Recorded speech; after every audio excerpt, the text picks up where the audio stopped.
السلام علیکم ورحمۃ اللہ وبرکاتہ۔ صرف 5 منٹ کا مدرسہ قرآن و حدیث کی روشنی میں 10 شوال المکرم۔ اسلامی تاریخ، حضور صلی اللہ علیہ وسلم سے صحابہ کی محبت۔ سن 5 ہجری غزوہ بنی مصطلق کے موقع پر ایک مہاجر اور ایک انصاری میں کسی بات پر جھگڑا ہو گیا اور دونوں طرف جماعتیں بن گئی اور آپس میں لڑائی چھڑنے کا خطرہ پیدا ہو گیا، مگر بعض لوگوں نے بیچ میں پڑھ کر صلح کرا دی۔ اس موقع پر منافقوں کے سردار عبداللہ بن ابی نے حضور صلی اللہ علیہ وسلم کی شان میں گستاخانہ الفاظ کہے اور یہ بھی کہا کہ خدا کی قسم اگر ہم لوگ مدینہ پہنچ گئے تو عزت والے مل کر ان ذلیل مسلمانوں کو وہاں سے نکال دیں گے۔ ان کے بیٹے عبداللہ بڑے پکے سچے مسلمان تھے۔ جب انہیں اپنے باپ کی گستاخی کا علم ہوا تو مدینہ منورہ سے باہر تلوار کھینچ کر کھڑے ہو گئے اور اسے کہا کہ میں تجھے اس وقت تک مدینے میں داخل نہیں ہونے دوں گا جب تک تم اس بات کا اقرار نہ کر لو کہ تم ذلیل ہو اور محمد صلی اللہ علیہ وسلم عزت والے ہیں۔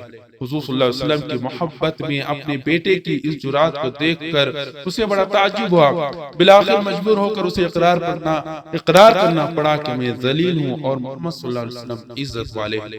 اتنے میں رسول اللہ صلی اللہ علیہ وسلم وہاں تشریف لائے تو فرمایا عبداللہ جانے دو، ہمیں ان کے ساتھ اچھا ہی سلوک کرنا چاہیے۔ حضور صلی اللہ علیہ وسلم کا معجزہ، قوت حافظہ کا بڑھ جانا۔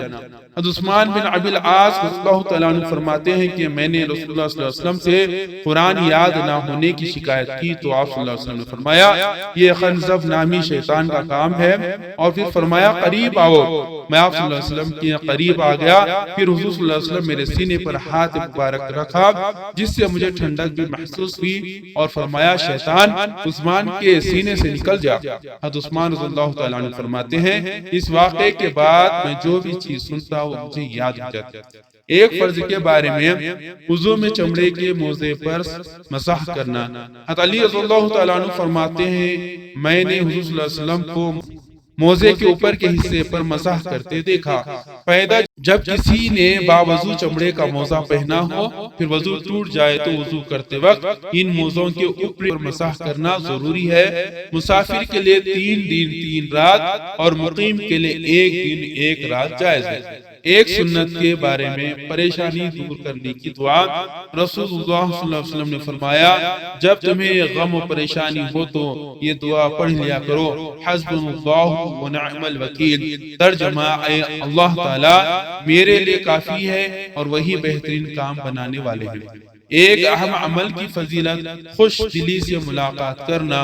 رسول اللہ صلی اللہ علیہ وسلم نے فرمایا جب دو مسلمان آپس میں ملاقات کرتے ہیں اور ایک دوسرے کو سلام کرتے ہیں تو اللہ تعالیٰ کے نزدیک ان دونوں میں سے زیادہ محبوب وہ شخص ہے جو اپنے ساتھی سے زیادہ خوش دلی سے ملاقات کرے۔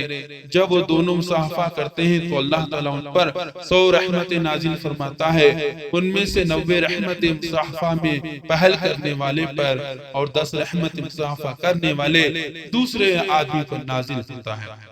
ایک گناہ کے بارے میں شرک کرنے والے کی مثال، قرآن میں اللہ تعالیٰ فرماتا ہے تم صرف اللہ کی طرف متوجہ رہو، اس کے ساتھ کسی کو شریک مت ٹھہراؤ، اور جو شخص اللہ کے ساتھ شرک کرتا ہے تو اس کی مثال ایسی ہے جیسا کہ وہ آسمان سے گر پڑا ہو پھر پرندوں نے اس کی بوٹیاں نوچ لی ہوں یا ہوا نے کسی دور دراز مقام پر لے جا کر اسے ڈال دیا ہو۔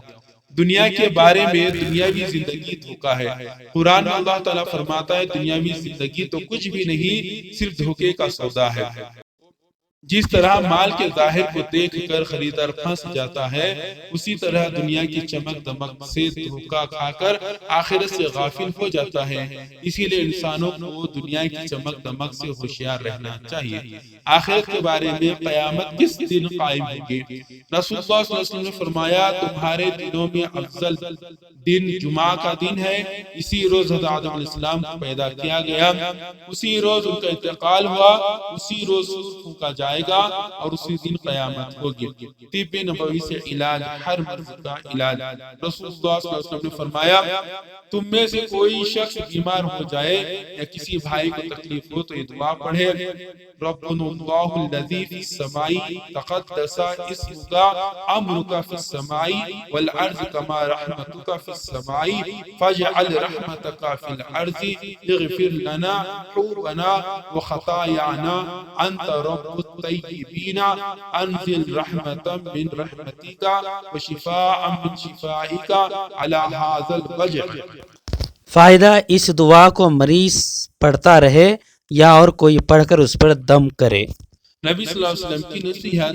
رسول اللہ صلی اللہ علیہ وسلم نے حضرت معاذ رضی اللہ تعالیٰ عنہ سے فرمایا کیا میں تمہیں وہ چیز بتلاؤں جس پر گویا اسلام کا مدار ہے اور جس کے بغیر یہ سب چیزیں ہیج اور بے وزن ہیں؟ میں نے عرض کیا حضرت بتلا دیجئے۔ پس آپ صلی اللہ علیہ وسلم نے اپنی زبان پکڑی اور فرمایا اس کو روکو تاکہ چلنے میں بے باک اور بے احتیاط نہ ہو جائے۔